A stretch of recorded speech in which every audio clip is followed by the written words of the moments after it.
Hello guys, magandang gabi. Ito sa Dolores, Pilipina. Ito, kinabit ko lang itong solar lights dito sa driveway namin para may ilaw na hindi ko nagamitin yung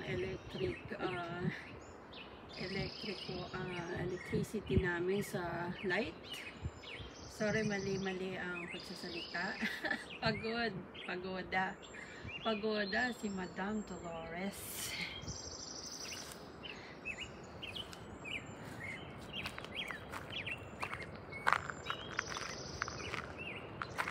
Oh, ito guys, itong grass na to, pinat ko pa lang tong grass na to nung isang araw lang.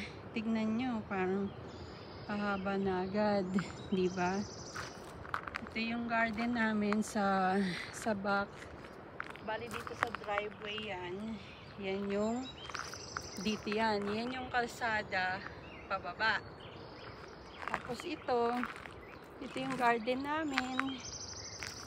Yung garden namin dito. Ayan. Kakatanim ko lang niya, no. Kailangang matrim yan para masalba. Ayan siya, yung mga halaman namin. Meron diyang apple, tapos may mint, mga pwedeng kainin. Meron na namang tayong bisita guys. Ayan, no, nagtatakbo ang bisita. Ayun. Nagtatakbo si bisita. Aba guys, meron pa ako isang bisita, yung pa isa. Paghapon sila dumarating dito guys pagpagabi na. Sa umaga tsaka gabi may mga bisita akong different animals dito. Ayan yung grill na ginamit ko kahapon. Ito yung aking kailangan pinturahan ko din yan soon. Marami ditong project guys na hindi pa tapos kasi alam nyo na yung budget nagagamit sa pagtulong sa Pilipinas. Kaya ayun, yung ibang project hindi ko pa natapos. Yan guys, hindi pa natapos, nasira yan kasi kulang pa ako ng cement dyan, kaya nasira guys. Nasira ng ng lakas ng hangin nung kailan, nasira siya. Kaya yan, kailangan bili pa ako ng cement para ayusin niya kasi lagyan ko ng tarp dito o tela na hindi siya nababasa. Ayan, yan yung aking simpleng pahingahan, hindi pa rin tapos. Ayan, ang dami namin ginawa today guys. Na ako bali 6 hours ako today nasa labas ng talagang diretso, linis, cut grass, linisin yung kinalat sa grass. Syempre yung asawa ko naman tumulong din siya, kaya mas okay pag di busy yung asawa ko sa maraming kung ano-ano. Sabi ko sa kanya, pwede ba i-stop muna yung iba mong volunteer kasi I need volunteer dito. Ayun, tapos alam mo na, mahilig siya mag-volunteer. Ako din, mahilig ako mag-volunteer guys sa mga tulong-tulong na kung ano-ano. Pero ang kaso, dahil sa dami ng gawain ko dito sa labas, sa loob, kailangan yung bawasan ko yung volunteer ko. At least nagbo-volunteer pa rin ako, nananahi ako ng damit, pinapamigay ko sa mga tao, sa mga bata, ganyan.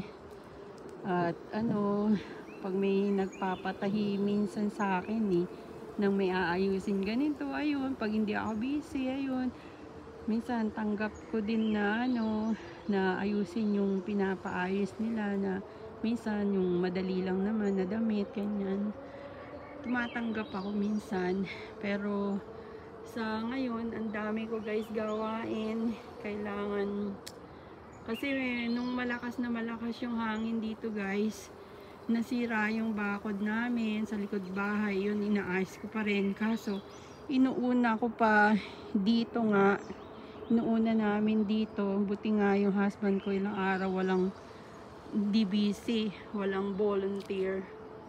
Sabi ko sa kanya, bawas-bawasan mo yung volunteer niya kasi para, sabi ko, I need you here, I need your help, sabi ko ganon. Tapos ayun, kahit pa paano nagbawas siya ng volunteer niya kasi mahilig siya tumulong sa mga ganito ganyan. Kaya sabi ko, bawasan mo, kailangan ko ng tulong mo dito kahit pa paano. Pero yun nga, pag maghapon ako dito guys, minsan 6 hours nandito ako sa labas. Talagang ang daming gawain guys. Pag may inaasikaso kong lupain at saka magtanim-tanim ng mga gulay. Kaya ayun, medyo maayos-ayos na dito. Yung ibang inaasikaso ko pa na medyo may kalat pa na gamit na materials na nilipad ng delubyo. Ayun, pinagsama-sama ko nung isang araw, tsaka kahapon, tsaka ngayon.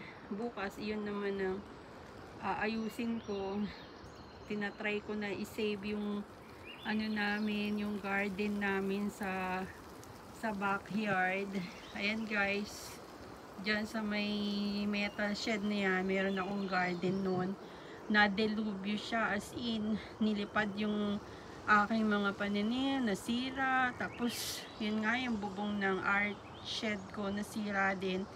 Ginawa ko yan noon. Tignan ko kung masasalba ko pa yung bubong, kung maikabit ko ulit. Pero ang dami kong nasirang mga art project na nagawa ko na. Mga kung ano-anong pwede kong ibenta sana. Online nasira guys, kasi yan nga yung art room ko. Tapos yung iba, sinalba ko, pinasok ko muna dun sa bedroom ng anak ko kasi wala naman siya dito. Lumipat sila sa malapit sa Seattle. Tapos ayan nga guys, yan, kulang pa ng paint yung gate ko, yung fence, pero okay lang yan guys. Hindi masyadong, mas importante guys na makatulong ako sa Pilipinas, sa mga kamag-anak ko, sa mga kaibigan, sa mga kaibigan ng kaibigan na medyo gipit. Ayun, bali next week, this week pala, bali may bibigyan kaming bigas sa Bulacan guys. Saan ba yun sa Bulacan? Pandi Bulacan ba yun? Basta sa Bulacan guys, nandun yung kaibigan ko. Sabi ko sa kanya, padala ako nga ng pera. Ayun, siya na mag-asikaso ng bigas. Tapos, yun nga, papamigay. Hindi naman sobrang dami guys na bigas. Sa umpisa pa lang, hindi masyadong marami. Pero, marami-rami din siguro mabigyan nun. Kahit pa paano makatulong ng konti sa ibang tao guys, kasi sobrang, pag nanonood ako ng YouTube, nakakaawa yung mga talagang sobrang gipit guys. Kaya kung makatulong tayo sana sa ibang tao, makatulong po tayo. Hindi natin kailangan na mayaman tayo para tumulong. Pwede tayong magtipid. Gaya ng ginagawa ko, nagtitipid ako sa anong makakain ko. Siyempre kakain ako, pero tipid ko yung pagluluto ko ng kakainin ko. Yung husband ko naman guys, mahilig siya sa karne, tsaka mga salad. Yan ang pagkain niya, karne. Tsaka kain din ng kanin, ganyan, gulay, fruits. Yan ang hilig niya, kaya iba yung pagluto ko ng pagkain niya sa pagkain ko. Pag nagbabarbecue ako, yun, kanya yun, hindi sa akin. Kasi, yun nga, siya ang kumakain ng karne. Ako, minsan kain ako ng isda, mga pasta, noodles, ganyan, isda, gulay. Mahilig ako sa gulay, as in araw-araw kakain ako ng gulay, guys. Hindi pwede na wala akong kakain na gulay. Sobrang hilig ko po sa gulay talaga. Ayan guys, maganda-ganda na yung grass kahit papano. Hindi naman to Bermuda guys, lahat. Kasi ano na, yung iba naming grass, dati Bermuda siya. Tapos, ano siya na anuhan na, yung bang nasamahan na ng kung ano klase na damo siya. Kaya, okay naman guys. Mahalaga, maayos, maglinis, di ba? Pakita ko pa sa inyo yung hindi ito sa may inaayos pa namin. Pababa dito guys yung lupa namin. Ayan guys yung aking bakod. Ako lang nagkabit niyan. Mag-isa ko. Proud eh. Siyempre, mahilig tayo sa mga paggawa ng kung ano-ano. Ayan, hindi pa yan tapos guys. Hindi pa tapos ang paint niyan. Ayan guys. Oh, hindi siya perfect ang damo, pero okay lang yan guys. Mahalaga, naglilinis, di ba? Ayan guys, yung art room shed ko yan. Ginagawa kong rare. Kaso, yun nga guys, nilipad na naman yung bubong kasi yung delubyo, as in yung hangin niyang delubyo na sobrang lakas guys, as in dyan pala siya tumatama, yung talagang sobrang lakas ng hangin. Kaya itong shed na to, bilhin namin nung kailan. Ayan, bali binili yan sa Home Depot. Tapos siya, hinulugan lang namin. Kaya ayan, naayos. Ang dami pa guys inaayos dito kasi alam niyo na pag yung maraming ginagawa na at mas yung tumutulong sa iba, medyo hindi naman napapabayaan ng as in yung lupain, pero syempre parang kahit papano ganun din yun. Kaya sabi ko sa asawa ko, hindi mo na ako magbo-volunteer ng ano-ano sa ngayon para naasikaso tong lupain namin lalo kasi pag hindi mo inasikaso ang grass, haba na nga haba yung grass guys, sobra. Ito yung nilagay ko sa truck nung kailan. Ayan, yan. Sabi ko sa asawa ko, itabi natin dyan kasi kailangan may mga kahoy kaming panggatong kasi papaano kung bigla na lang mawalan ng kuryente guys, tapos wala kaming pangluto. Sabi ko, ang mahal na ng gas ngayon, kaya sabi ko, ayan, pwede namin magamit yan pag biglang walang kuryente. Pwede kung yung lumang style natin, sa lumang style na panggatong yan para magluto tayo, pwede siya, diba? Ayan, ang dami pa guys na inaayos dito, sobrang dami pa. Eto guys, cherries yan. Yan cherries yan guys. Eto, cherries. Regalo ni Honey Bibi ko yan ng birthday ko.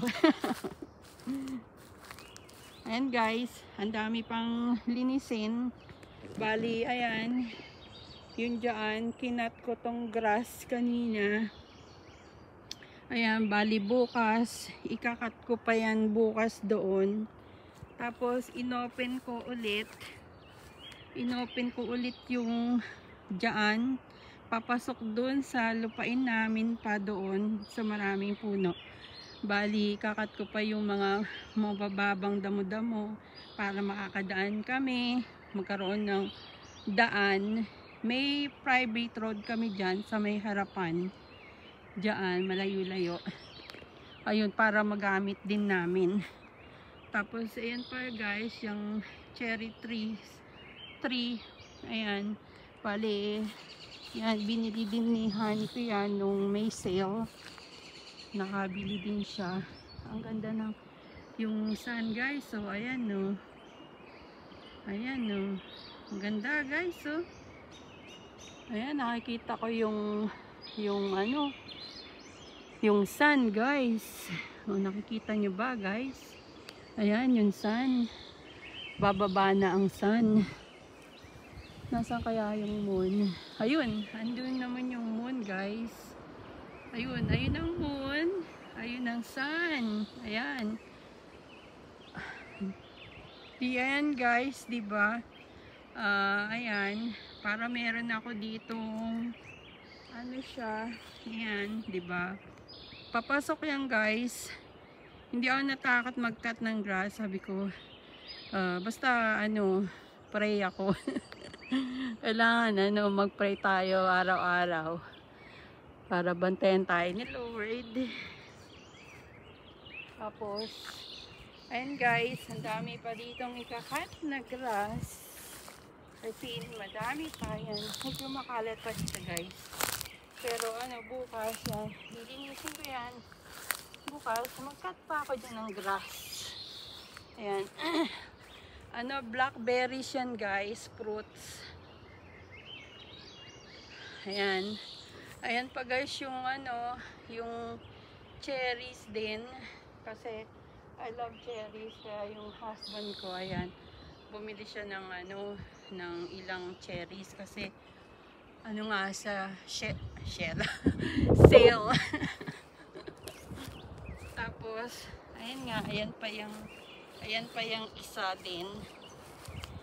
Dami pa guys na linisin. Dami pang linisin. Ang daming gawain dito guys. Tapos, ayan yung ito yung ginagawa kong ano, veggies beds. Hindi pa tapos. Bali, lalagyan na lang ng dirt. Etong table, gusto itapon ng asawa ko. Ayan, sabi ko, no, sabi kong gano'n. Magamit ko pa yan, ano, lagyan ng mga flower pots para makatipid-tipid ako guys. Ayan, madumi pa pero linisin ko yan bukas. Tinalis ko yung pang flower pots. Tapos ito guys, yung ano, yung flower beds na ginawa ko. Ayan. Okay naman siya guys. Ayan, okay naman siya. Bali, lalagyan ko na lang to ng dirt. Ayan. Para ano, para may magkaroon na ako ng ano siya, ng vegetable garden. Ayan. Malawak-lawak dito guys yung aming ano, yung lupa, pero nagbabayad pa kami guys dito ng mortgage. Inop na ng husband ko yung ano, yung tubig kasi dinidiligan niya yung halaman. Ayan guys, hinayos niya na yung ano, yung tinanim niya diyan. Ano yata yan, lilac. Meron pa dun konti na damo na hindi pa na-cut. Bali, bukas ikat ko yan yung konti. Dito, ayan. Bali, nung pag kinakat ko ng medyo mahaba-haba pa ng konti, ayun, binabalikan ko yun, tas ikakat pa ulit. Tapos yung husband ko, yun, ginamit din yung riding mower para, ano, tulungan din ako. Kaya, ayan, okay naman guys. Marami pa ditong ano dapat gawin. Kaya pag may lupain ka guys, ano, parang non-stop yung mga project at gagawin mo. Tapos minsan masisira ng sobrang lakas ng hangin. Siyempre, aayusin mo yun.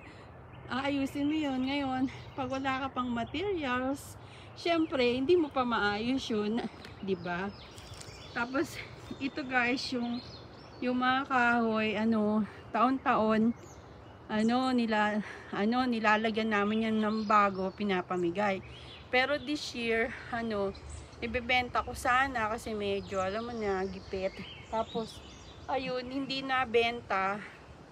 Binibenta ko na ng mura, wala pa rin bumili. Tapos nung ano, ipapamigay ko, hindi naman na pick up. Kaya ayan, kinip ko na lang para kung this year na taglamig at meron na nangangailangan, papamigay ko pa rin at least kung yung half niyan. Tapos meron kami, di ba? Kaya ayun. Eto, nalimutan tong pala nandito sa labas. Pero okay lang guys kasi sa ngayon gagamitin ko to bukas. Tapos yung asawa ko Monday bukas may pasok. May work na naman siya. Kaya Sunday ngayon. Kaya ayun. Ayun, marami pa ditong gawain guys. Tapos eto, ayan, ang daming grass niyan, inayos ko. Kaya ayan, yan yung mga yan, bricks yan guys, na ayan, natabunan na naman ng mga tawag dito, mga damo-damo. Tapos kinat ko ulit. Bali yan, hindi ko yan nililipat namin dyan para hindi natatabunan ng damo ng bricks. Kaya ayan guys, ang dami pa namin gawain. Ang dami pa guys. Tapos ito yung basketball court, basketball rim ko. Inano muna, nilagay muna dyan kasi ang lakas ng hangin. Natumba siya. Natumba. Ang lakas ng hangin guys, kaya dyan muna. Kung magkapera, plan ko magsemento ako dito ng maliit. Pagkatapos lagay ko yung basketball ko para exercise guys, kasi nga nag-gain ako ng weight dahil hindi nga ako makalakad ng as in like 5 years guys, hindi ako makalakad maigi. As in 5 years hindi ako makalakad maigi. Tapos ayun, excuse me, dahil na sa sobrang pagod ko guys, kasi nananahi ako, nagkakat kami ng grass sa ibang tao para yun nga work namin. Tapos nahinto yun nung during pandemic. Tapos ito guys, ang dami pang project yan, pipinturahan pa yan. Sabi ni Honey ko, pinturahan niya daw. Ewan ko lang kung magkaroon siya ng pinturahan pagka kasi sobrang busy talaga siya sa work niya. Ako syempre ako nandito ako sa bahay, kung anong dapat kong gusto kong gawin ko. Hindi ako masyadong naiinip guys kasi ang dami nang gawain, as in. Tsaka mahilig ako maggawa ng kung ano-ano guys, mga project na kung ano-ano, maglinis, mag-cut ng grass, ganyan. Kaya yan guys, yan yung bakod. Ako lang guys naggawa niyan mag-isa. Bali, ang tagal na rin ito, mga mag 2 years and a half o 3 years na yata ito, hindi pa natapos. Hari nawa soon makabili ng pintura sa sahod. Tapos pinturahan ko yan. Kasi guys, magandang may pintura kasi kahoy siya, para yung kahoy niya hindi siya masira ng pag nag-i-snow, nag-uulan, nagtatag-araw, yung ganun. Para matibay yung kahoy niya. Kasi kahoy lang to guys, kahoy. Ayan. Kaya ito, sasara ko sana tong gate, kaso baka hindi, ewan ko lang, baka gamitin pa ng husband ko yung yung truck ipasok dito sa gate. Kaya baka hindi ko muna isara. Tapos bukas tawag dito, marami pang gawain.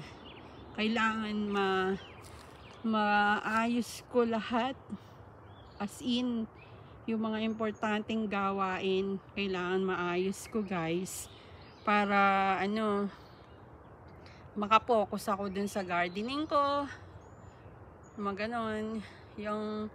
Yung shed ko na yan guys, ayan, yung lumang shed ko yan, art room ko yan, na delubyo na naman nung kailan. Ayun, ang lakas ng hangin guys, ang dami ko ng pako na ginamit dyan sa kahoy, sa bubong, na hinangin pa rin guys. Ay grabe, kasi yung delubyo nga na hangin dyan pala talaga nakatutok tuwing hangin dito ng malakas. Sobrang hangin. O sige guys, napasyal ko na kayo sa aming lugar. Nagbabayad pa kami dito ng mortgage guys. Matagal pa rin matapos yung mortgage nito, kasi mahal talaga dito guys sa USA ang bahay at lupa. Maliban lang kung syempre yung mga mayayaman talaga, ayun, nababayaran nila ng cash or nababayaran nila ng madalian. Kami talagang yung sahod namin, pambili ng pagkain, mortgage, yun, nakakatulong sa Pilipinas, nakakatulong dito kahit papano. Sa mga animal shelter, tumutulong kami. Sa mga, minsan bilang bibili ng ganito, ganyan, pantulong sa mga aso, pusa, pagkain, ganyan, sa ibang tao. Kasi guys, life it's too short. Bakit, hindi tayo tumulong ng kahit paano, di ba guys? Noon ako kasi guys, pinalaki ng tatay ko na kailangan tumulong kahit hindi tayo mayaman, ganyan, yung ganun. Kaya ayun, ganun ako guys, kinalakihan ko ganun. Kaya ayun, syempre ganun kami mga Pilipino, pero hindi lang Pilipino guys ang ganun ang kinalakihan, na tumutulong tayo sa kamag-anak, kaibigan, kakilala, kahit hindi tayo mayaman. Kumbaga yung imbis na ibibili natin ng ganito ganyan, itutulong natin sa iba, ganon. Kasi pwede akong hindi tumulong tapos lahat magagawa ko ito ng maayos, na ganito ganyan, tapos hindi ko naman hindi ko feel na, basta guys, hindi ko feel na tama ba yun, yung gano'n. Kaya, mas gusto kong tumulong guys, kesa yung hindi tutulong. Mas gusto ko tumulong, mas masaya ako na gano'n. Tapos yung husband ko, nahawa na sa akin ng gano'n, na tumutulong sa kapwa. Excuse me. Kaya, kahit hindi mayaman, kumbaga, tulong po tayo. Minsan hindi sa pera, sa pagtulong lang na may kausap ka, kausapin yung ganito ganyan, na mo problema sa ganito, sa ganyan, 'di ba? Gaya ko guys, minsan sobrang lungkot ko. Ngayon, pag may nakausap akong kaibigan, kamag-anak ko, kakilala, ayun, gumagaan yung pakiramdam ko guys. Kasi minsan syempre may pasaway tayong kamag-anak. 'Di ba? Pero hindi na yan mawawala guys, walang perfectong tao guys. Kahit may mabait na tao, walang perfect na tao. Isara ko tong gate na to. Sinasara ko yung gate. So guys, ayan, napasyal ko na kayo sa aming lugar na inaayos-ayos pa rin. O sige guys, salamat sa panonood. Sana mag-share, likes, and subscribe po kayo para kung sana ma-monetize na ako someday or soon. Yun, mas makakatulong po ako sa mga iba pa. Salamat guys. Thank you for watching. Bye for now.